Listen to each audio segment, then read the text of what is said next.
I'm David Knowles, and this is Ukraine, the latest. Today, we discuss what we know about the continuing Ukrainian counter-offensive in the south, and we look at the life and legacy of Mikhail Gorbachev, former president of the Soviet Union, who died yesterday, aged 91. This hideous and barbaric venture of Vladimir Putin must end in failure. Nobody's going to break us. We're strong. We're Ukrainians. Every weekday afternoon, we sit down with leading journalists from the Telegraph's London newsroom and our teams reporting on the ground to bring you the latest news and analysis on the war in Ukraine. It's Wednesday, the 31st of August, day 189. And today, I'm joined by the Telegraph's assistant comment editor, Francis Dearnley, senior foreign correspondent, Roland Oliphant, and Dan Capurro, senior reporter and history correspondent. Late on Tuesday evening, the news broke that Mikhail Gorbachev, the former president of the Soviet Union, whose glasnost reforms brought about the end of the Cold War, had died. Gorbachev was born into a Russian peasant family on the 2nd of March 1931 in the North Caucasus. Through his life, he rose through the ranks and became General Secretary of the Communist Party of the Soviet Union in 1985, and was voted into the newly created Executive Presidency in May 1989. Gorbachev's rule saw the end of the Soviet Union, something Vladimir Putin later described as a major geopolitical disaster. I asked Roland, Dan and Francis for their thoughts and analysis on Gorbachev's legacy and how his actions shaped modern Russia and its relationship with Ukraine and the world. I started off by asking Roland for the latest updates from the warzone. Right, well, the great big Kherson offensive is as shrouded in mystery as it has been for the past few days. The Ukrainians have a very strict information security policy in place. So I'm afraid to say the upshot of what I'm about to say is I cannot confirm it, and neither can any other major news agency. The Ukrainians saying they have had some successes in 3 areas in the attack on this Russian-held salient in Kherson. The Russian Defense Ministry says Ukraine's attempts have failed, and they've suffered heavy losses in equipment and men. We are seeing, bits and pieces, but less than you have seen from previous battles emerging on social media, kind of more footage of explosions, ammo dumps going up overnight, smoke rising in the distance from what some people say is either the Novokharkova bridge or the Antonovsky bridge in Kherson. But I'm afraid this offensive, its progress, we're going to be waiting, I think, to really see how well it's going. I would say on the Telegram, on the kind of pro-Russian voices who generally are reliable, I would say there is an acknowledgement that Ukrainians are making some progress. There's definitely claims on there that the Russians are holding back in some areas. But at the moment, the general sense is some Ukrainian progress. We don't know how much further it's going to go. So away from the actual fighting, the mission from the IAEA, the International Atomic Energy Agency, left Kiev this morning on its mission to inspect the Zaporizhzhia nuclear power plant. They've just arrived in Zaporizhzhia. I just saw it announced just before we started speaking. So they're in Zaporizhzhia. That's actually, in peacetime, it's a 2-hour drive around a bend in the river to the nuclear power plant. The front line lies between them and the nuclear power plant, which means they're going to need assurances from the Russians to be able to cross from the Ukrainian side. The IAEA chief, Rafael Grossi, says, look, we've spoken to both sides. We've got the security assurances. This should be happening. We will see whether they get there. There's been shelling overnight in the vicinity of the power plant. The town next door to it, Energodar, was hit overnight. The Ukrainian military or the administration in Nikopol, which is the town right across the river, opposite the plant, which is Ukrainian held. They're saying the Russian forces have been shelling the plant or near it to blame the Ukrainians, to give the IAEA that impression. The Russians, of course, say the opposite. So the same kind of place there. So that's more or less where we are at the moment. Thanks very much for that, Roland. Francis, do you want to come in and add to any of that? Well, just of those stories, I think the most interesting one, further to the story of what's happening in Kherson, is this halting of gas supplies completely along Nord Stream 1, which is the pipeline that Roland was just talking about. This obviously intensifies the economic battle between Moscow and Brussels. As Roland said, the outage is supposedly for maintenance, though, of course, this has been vigorously denied by those who are actually in the know on these matters.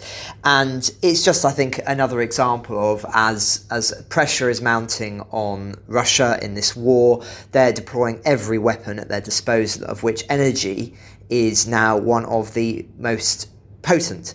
And so expect this story to rumble on. One interesting element of this is we've spoken a lot on the podcast about Germany's role, and indeed, of course, this is a concern for Germany, who are one of the most reliant powers in Europe on Russian gas particularly.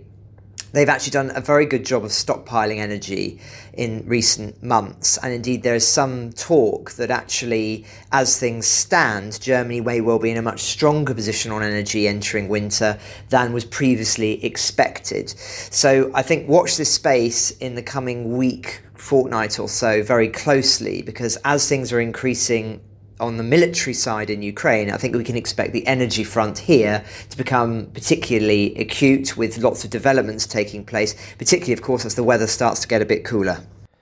Thank you very much for that, Francis. If there's nothing more to say from Roland and Francis, let's move to the news we got yesterday that Mikhail Gorbachev, the last leader of the Soviet Union, died at the age of 91. I've brought you three together to talk about this, and what I want to get from this discussion is not just a sense of who he was, what he did and why he matters, but to understand how he changed modern Russia, to understand Putin's relationship to him and to the Russia he created, and also to understand how what Gorbachev did affected Ukraine and impacted Ukrainian independence.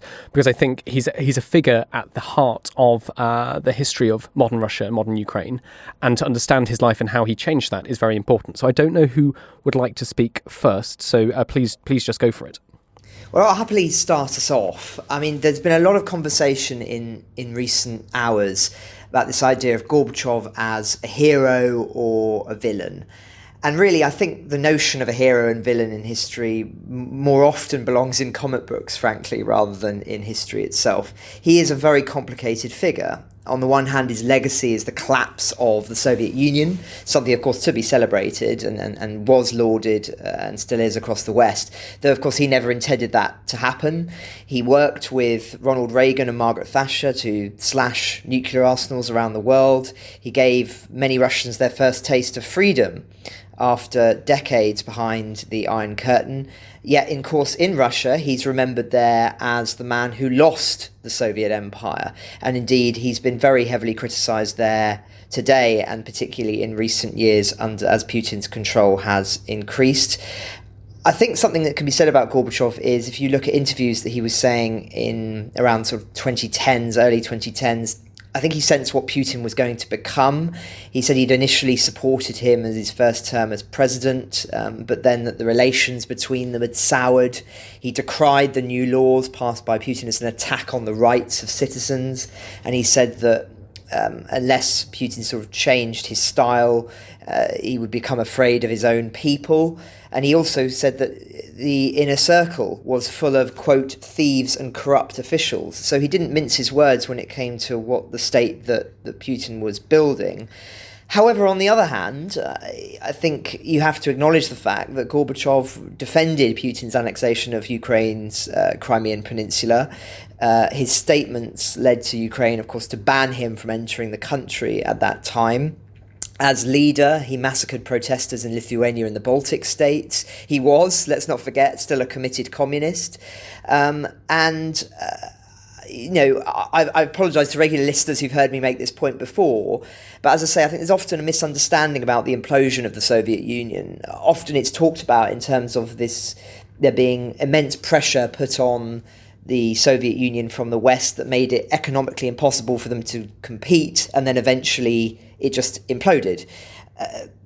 really what happened is that the Soviet economic system and the military system particularly was still very powerful in the late 1980s, early 1990s. If they had sought to try and stop what was happening with the Berlin Wall and with Eastern Europe becoming more unhappy behind the Iron Curtain, they could have done what they'd done throughout the 20th century and send in tanks. They had more than enough capability to do so. But so it wasn't their military power that was that was the problem from their perspective. What it was is that they were naive in terms of the power and strength of the Soviet state in terms of how reliably it could continue as it currently was, and they thought that a little bit of reform would be enough to enable the system to continue, which was their intention. And of course, Gorbachev was the main head of that. But actually, a little bit of reform of a dictatorial system, it cannot countenance any liberalism, and thus the whole thing imploded. And so the values of Gorbachev, in a sense, which were still committed communist, were ones I think that were more sympathetic, at least, to the idea of reform, but he was naive, and it was that led to the collapse of the Soviet Union, as opposed to sort of just purely the economic factors and everything. So just to wrap up my sort of take on this, I think ultimately he is a complex figure, as all significant figures of history are. Historians will be debating this, I think, for decades to come. Ultimately, I think that in terms of us thinking long-term about his influence, people will say that there was a basic humanity in Gorbachev, a warmth that helped to cool the Cold War, that's tragically lacking among the leadership in modern Russia. And ultimately, for all of his imperfections, of which, as I say, there were many, we need more imperfect Gorbachevs to help bring this new Cold War to an end. Thanks very much for that, Francis. Roland, can I come to you? You've been reporting on Russia, speak Russian, you know lots of Russians. What did Gorbachev mean to Russia and to Russians? And then if we could talk a little bit about how he and Putin differ, what Putin changed from his system, that would be great. Yeah, well, I mean, there's a lot of Russians and it depends who you speak. I mean, obviously, over the past several decades, Gorbachev and Yeltsin, in a sense, have been rolled into one kind of figure who symbolized loss, decay, degradation, humiliation, lawlessness. Because that whole period from 1985, when Gorbachev comes to power, through to the collapse in 91, and then through the early 90s, has kind of under Putin become synonymous with just chaos and loss, and that's what Putin came in to sort out. And that's the kind of, people will talk about one or the other. Kind of in general terms, almost interchangeably. I think it's definitely true to say that lots of people resent Gorbachev. Lots of Russians resent Gorbachev for his association. Yes, with the loss of the Soviet Union, especially for kind of old-fashioned nationalists. Because let's not forget, the Soviet Union, especially from the point of view of kind of non-Russian peoples within it, was in a sense just a continuation of the Russian Empire. And you can see that in what's happening in Ukraine now. Vladimir Putin trying to rectify what he thinks is the loss of basic Russian lands. So yes, definitely that kind of resentment, that disappointment. People did suffer horrifically in that period. Then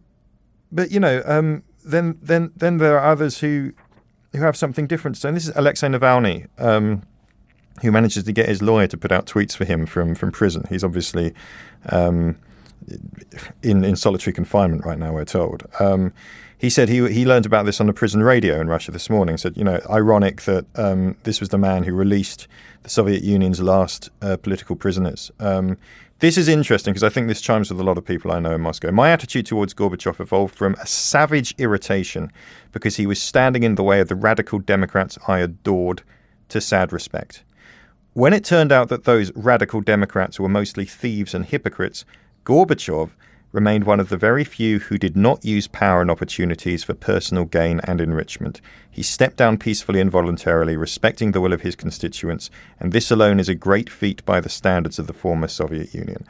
I'm sure that his life and history, which were pivotal in the events of the late 20th century, would be evaluated far more favourably by posterity than by contemporaries. And there is this, I think, I just want to think the best of people. But I do think there's a sense that there was a decency to Gorbachev, and where many people, went off and enriched themselves at the expense of the public after the fall of the Soviet Union. He didn't really go and do that. And his great contribution, I think, is that he was a man who stopped wars.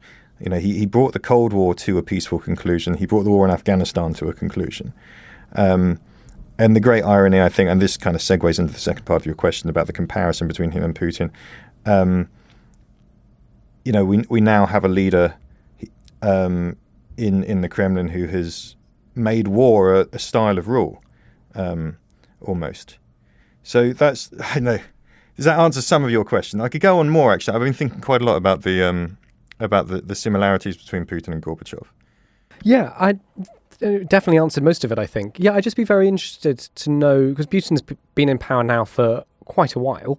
What was Putin trying to change from what he was, what Gorbachev and Yeltsin did, and how is I guess it's interesting for us because it helps us understand where Putin's where Putin wants to take Russia, because he was taking it away from what was done before. I mean, you have to understand Putin's changed, right? So when he came in, he was offering a lot of things. The thing he was really offering was, look, I'm sober, I'm a manager, I'm going to restore just a sense of law and order and dignity to ordinary life. And people got behind that.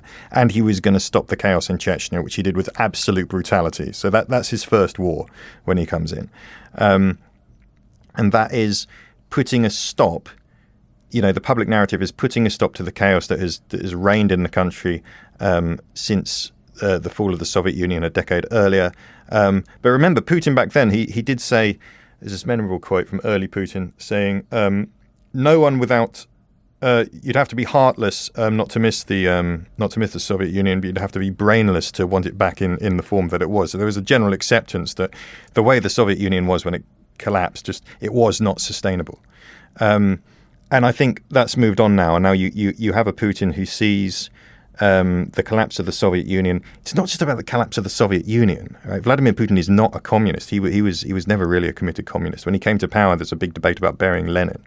But it is the loss of Russia's historic hinterland.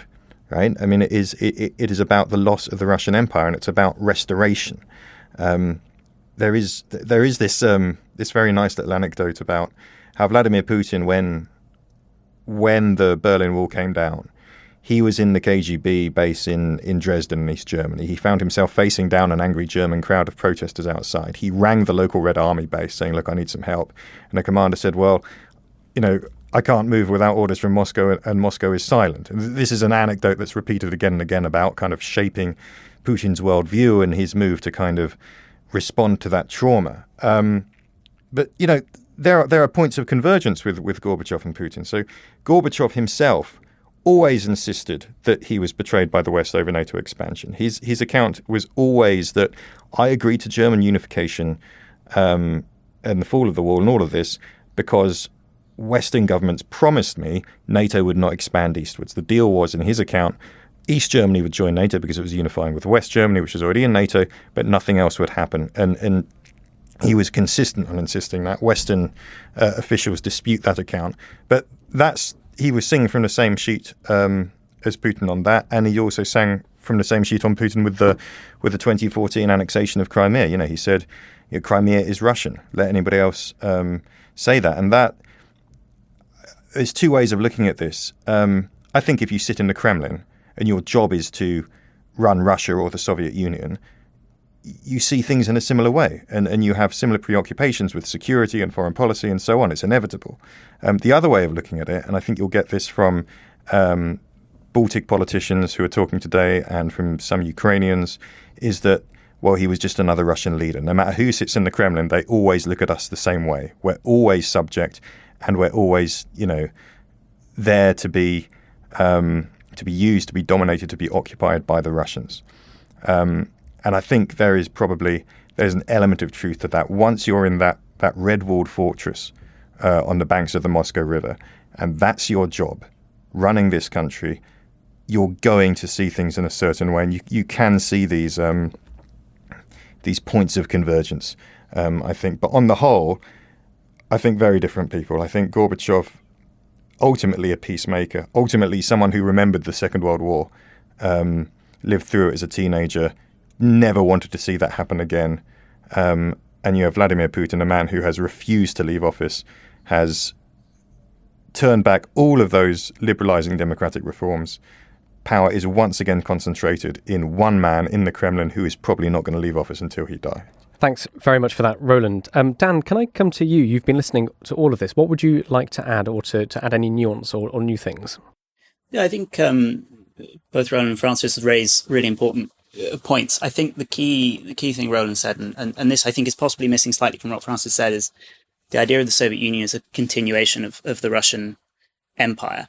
I think a lot of historians now, when they look at the collapse of the Soviet Union, don't see it as something unique, don't see it as kind of a special process. They see it as ultimately something that happened to all the other land-based European empires at the end of the First World War, with the Austro-Hungarian Empire, with the German Empire, and so on, the Ottoman Empire.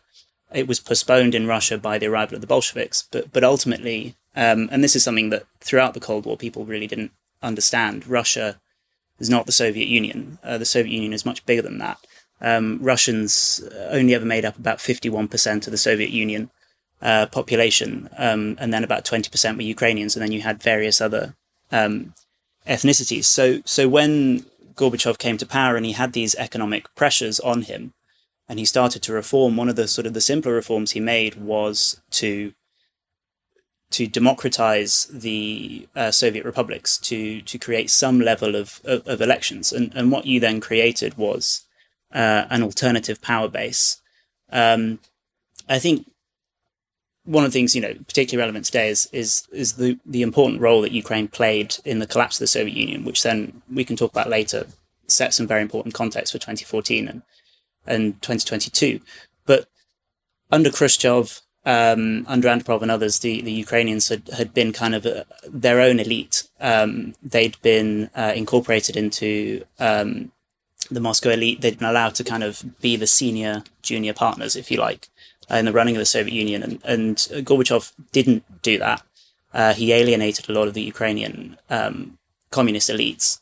But at the same time, by enabling these democratic reforms that you had at the Republican level, he created an alternative power base. And so when you had these reforms, this chaos, you had sort of independence movements in the Baltics, you had Armenia and Azerbaijan kind of turning on each other. You also had these elites looking at Moscow and looking at these democratic power bases and thinking, which one will secure my future?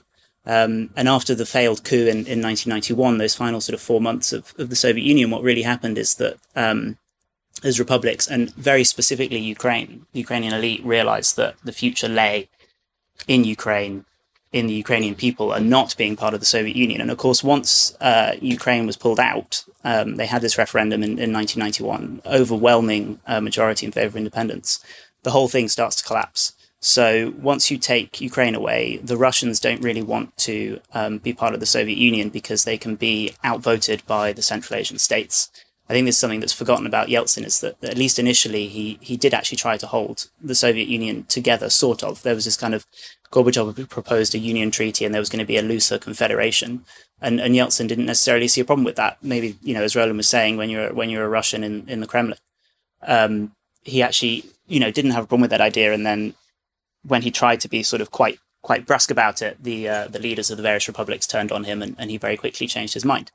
You had this unusual situation where the Russians, within the Soviet Union, Russia had the economic power, it had the resources, the oil, the gas, the minerals, which is very unusual for empires. Usually, those kind of resources are scattered in the colonies and the metropole is sophisticated but not resource rich.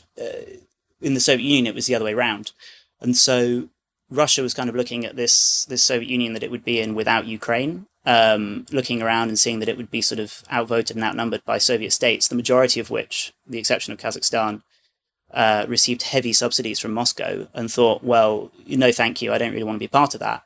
And then you're looking at sort of a strange confederation of Soviet states, of Central Asian states, plus Belarus and a few Caucasus nations potentially, and suddenly the Soviet Union is not really there anymore. So I think that's kind of the key, two key points there. That one, Ukraine really, really was central, this a driving force behind the collapse of the Soviet Union. And that also, this was the disintegration of a multi-ethnic empire that's sometimes forgotten. It wasn't just about the collapse of communism. The Communist Party was the Communist Party was abolished several months before the collapse of the Soviet Union, and even then Gorbachev and a few others thought they could hold it together. They didn't necessarily think that the Communist Party and the Soviet Union were inextricably linked. That's why Gorbachev made himself president. There hadn't been a president of the Soviet Union before. He was just General Secretary of the Communist Party, but he created this job for himself to try and have a power base outside of the Communist Party, because there was this belief that one could carry on potentially without the other. Well, this is absolutely fascinating. Thank you, Dan, and thank you, Roland. Looking forward, what are the lessons of Gorbachev's life and work that we should note? Francis Sternley. Well, I think one of the lessons of Gorbachev is it shows that a system like the Soviet Union that had power controlled in one man, as one could say the modern Russian state has as well, is only ever as strong as that person. And in Gorbachev's case, once he lost the will to do what former Soviet leaders would have done, which is sending in the tanks in Berlin or whatever other cities, then the whole edifice really began crashing down. And I think a lesson for the West there is that it may well be that just like we had to wait 70 years, or one hopes it wouldn't be that long, but years to see regime change in Russia, a different kind of leader, as Margaret Thatcher famously said, someone that we can do business with in the West. We may have to wait years for that. And we need to learn the virtues of patience, potentially, in order to see the kind of adaptation and evolution in Russia that Gorbachev provided, albeit by accident. Of course, the concern in the short term is that, of course, research is being done about who would potentially, if Putin were to disappear from the scene tomorrow, who would succeed him. And the problem is the apparatus that he has built is such that those who would be likely to succeed him are arguably worse than him, or if that's possible, or at the very least are cut from the same mould, or cut from the same cloth, mixing up my metaphors. And so that is something no doubt the West are also very sensitive to. There isn't a sort of Gorbachev on the horizon. One can point to somebody like Navalny, but I've said that he's imprisoned and he's not universally popular across Russia. And also on the matter of Ukraine, he is problematic to say the least, given that he was in favour of the annexation of Crimea. So that's one issue. And of course the other point on this is that, yes, on the one hand, Gorbachev was successful in doing something different in the Soviet Union, building something more modern, or at least as far as the Russian state was concerned, albeit again by accident. But look what happened afterwards.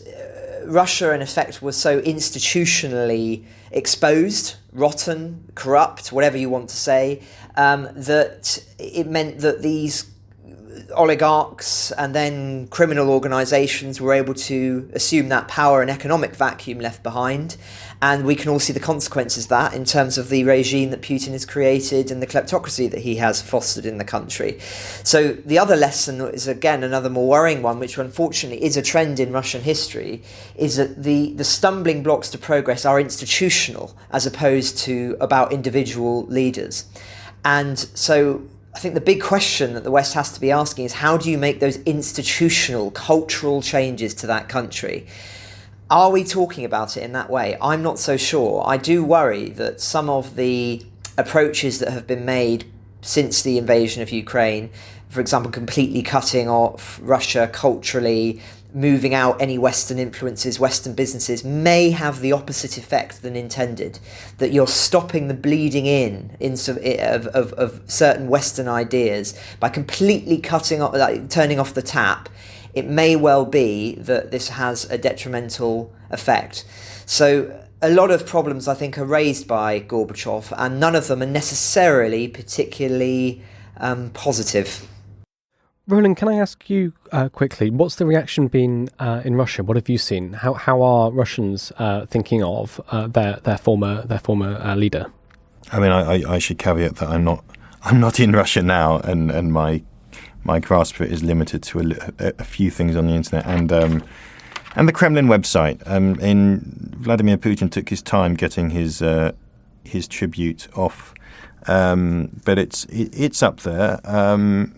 He was a politician and statesman who had a huge impact on the course of world history, and one who strove to offer his own solutions to urgent problems. It's respectful. It acknowledges the huge portent of the task and the moment that Gorbachev found himself in. But it's it's not very detailed. I think he presents some issues for Russians.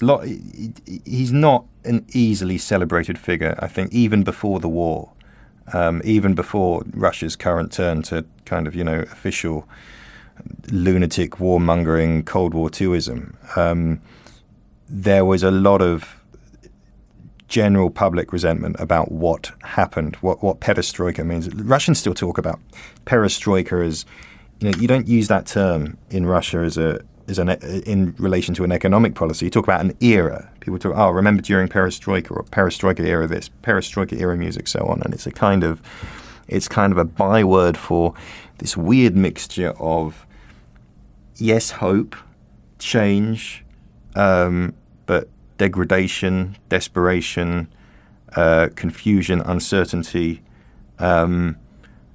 loss, crisis of identity, all of this. So he is not, necessarily someone that most Russians remember as symbolizing good things and plenty. But I think there is a recognition, even on the part of the Kremlin, that this is a guy who presided over a very, very key moment in history, and obviously a recognition on the parts of, I think Navalny puts it very well.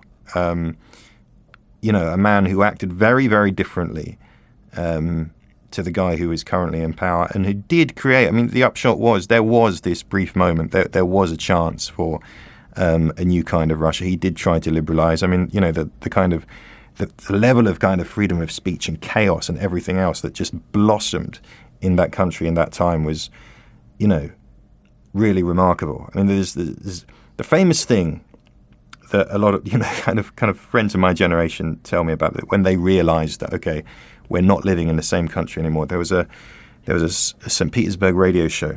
You couldn't do satire in the Soviet Union, basically. It was a St. Petersburg radio show which had a long-winded interview, a bit like this podcast, with an expert who very soberly, very carefully laid out all the reasons why Lenin had been a mushroom. You can look it up on YouTube. It was one of the funniest things you'll ever see. And people, this kind of stuff had never been allowed in the Soviet Union. Suddenly it was everywhere. And it unleashed some of the best things about Russia, I think, which is that creativity and that imagination and all of that. But, that doesn't necessarily translate into material well-being. That's the lesson that Vladimir Putin and his friends took from this, was that big mistakes were made. You can't liberalize. That's the end of the country. You need a strong hand. And other people took that lesson, right? So the Chinese did not opt to go softly. They did send the tanks in Tiananmen Square. And there'll be people in Beijing who are very firmly convinced, well, if you look what happened to us and you look what happened to Russia, we definitely did the right thing, because, our economic history has been much more successful than theirs. Thanks, Roland. One more point then, to make sure this isn't too long-winded. One more point from Dan Capurro. I know you wanted to talk a little bit about these sort of different narratives about the end of the Cold War, and how Gorbachev didn't necessarily think that Russia had lost it. That was something that came later. Would you talk us through that, and what was the impact of that on modern history? Absolutely, yeah. I think it's a key point. Francis kind of touched on it earlier when he was talking about the prevailing narrative of US victory, of economic dominance, of pushing the Soviet Union to spend obscene amounts of money on weapons that it couldn't afford and ultimately didn't need. That's the sort of traditional narrative. But when the Berlin Wall came down in 1989, that was when people decided it was the end of the Cold War. That's when there was sort of speeches, and people stopped talking about the Cold War, and Gorbachev declared its end, and George Bush Sr. declared its end. And the narrative then was not one of victory. It was one of, well, it's over now. Let's move on to other things. Let's talk about the peace dividend, all this kind of stuff. And then in 1991, the Soviet Union collapsed. And at the same time, Bush was coming up into a re-election that turned out to be much tougher than he was expecting because of a recession in the United States and perhaps because of the skills of Bill Clinton. And you see this change in narrative that comes around where suddenly it's about victory. You see these presidential speeches by Bush Sr. saying, we won the Cold War. We defeated communism. We defeated the Soviet Union. It's been wiped off the map. And people in Washington, advisors in Washington, people like Dick Cheney and General Wolfowitz came to believe that they had, personally won this victory and wiped the United States' greatest rival off the map. It was gone. It just collapsed and crumbled. And then you have this whole idea of the unipolar world, and you have the idea that the United States can intervene anywhere without worrying about what Russia thinks. And I think that then fed into the paranoia that you see in post-Soviet Russia. Roland was talking about Gorbachev agreeing with Putin's narrative of being betrayed on NATO expansion, and something that Yeltsin believed as well. And, going back to 1991, Yeltsin was not keen on Crimea and Donbass and most of southern Ukraine becoming part of an independent Ukraine. They kind of used that against Ukraine. They used it in other republics as well. They played up the threat of civil war and the threat of Russian minorities rising up. So the idea that, so the reality was that, as I was saying earlier, what drove the collapse was these national revivals, these national forces, be that in the Baltic, be that in Ukraine, be that to an extent in the Caucasus, although less so. But this narrative of victory ultimately led both to this paranoia in Russia and this sort of almost self-fulfilling prophecy, this belief that the United States had betrayed them, then created this kind of second Cold War mentality.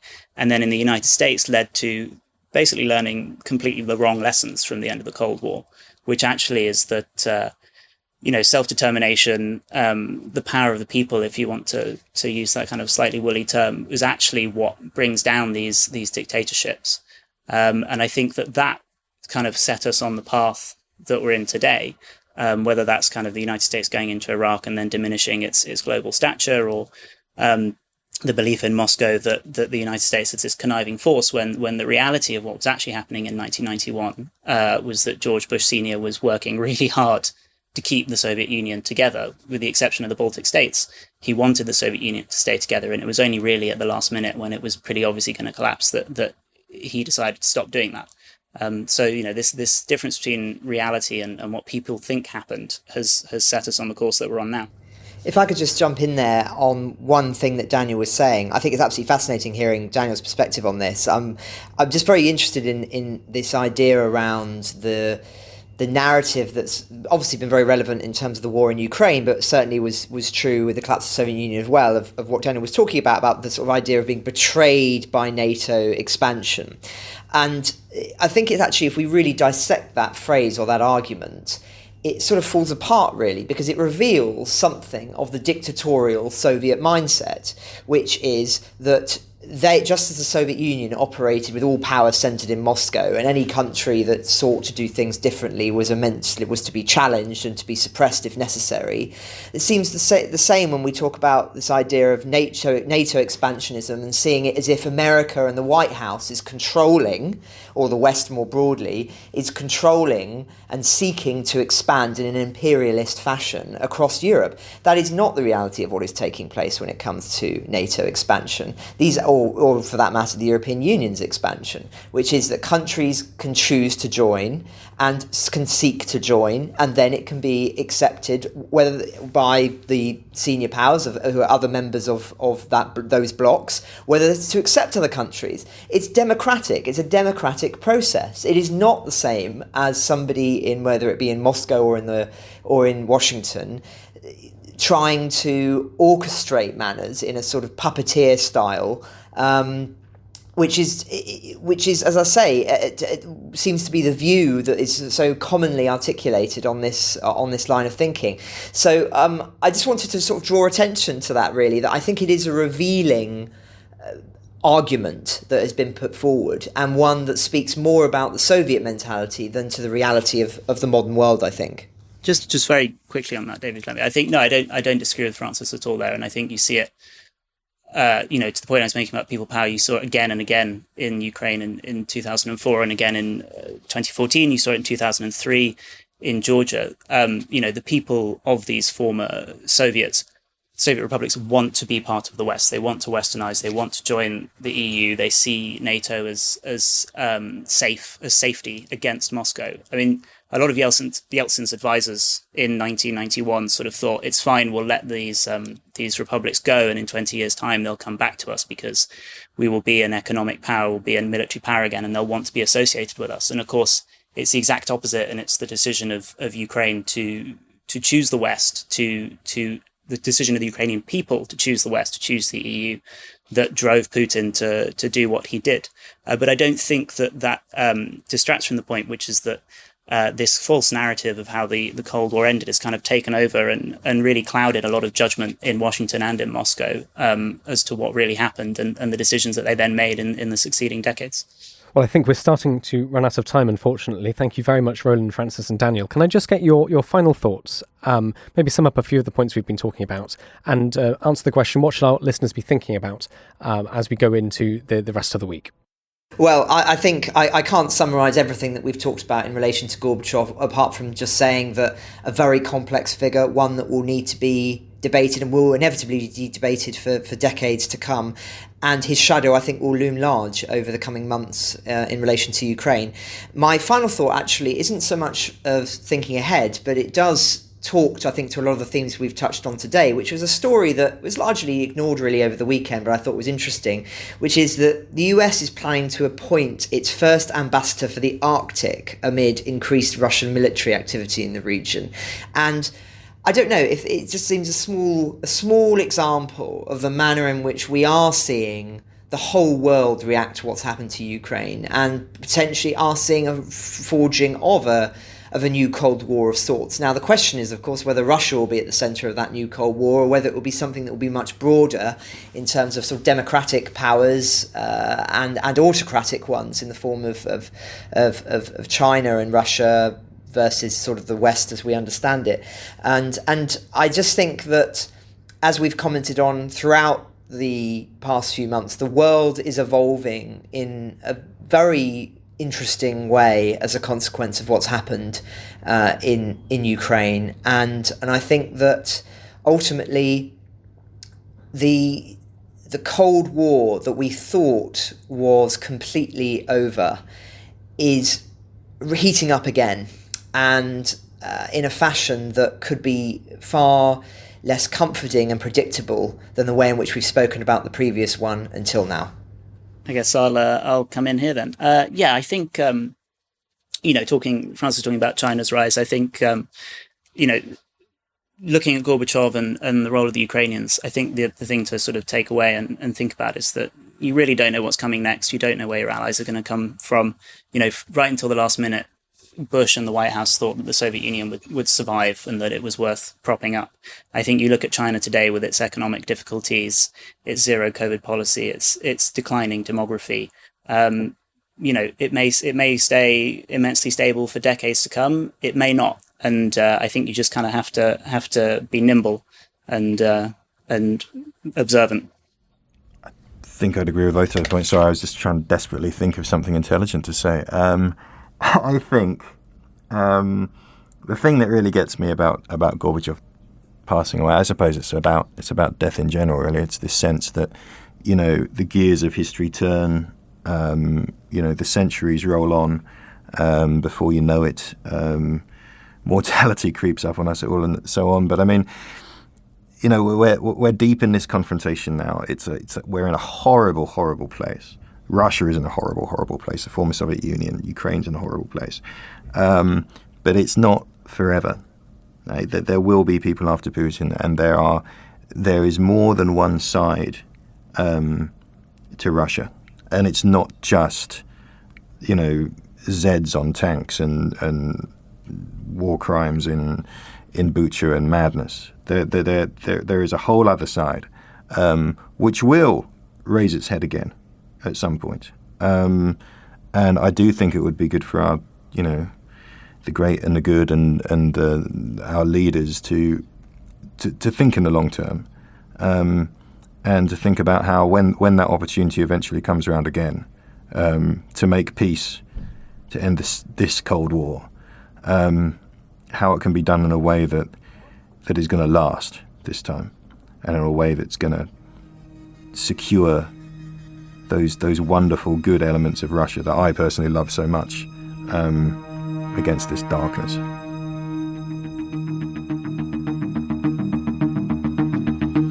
Ukraine the Latest is an original podcast from The Telegraph. To stay on top of all of our Ukraine news, analysis and dispatches from the ground, subscribe to The Telegraph. You can get your first 30 days completely free at telegraph.co.uk/audio.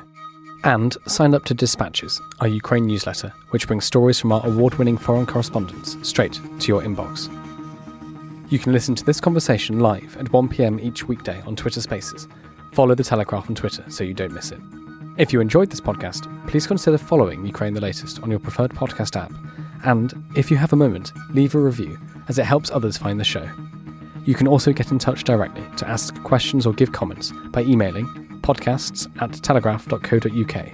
We do read every message, and we are especially interested to hear where you are listening from around the world. Ukraine the Latest is produced by Louisa Wells and Giles Gear, and today on Twitter, Claire Hubble.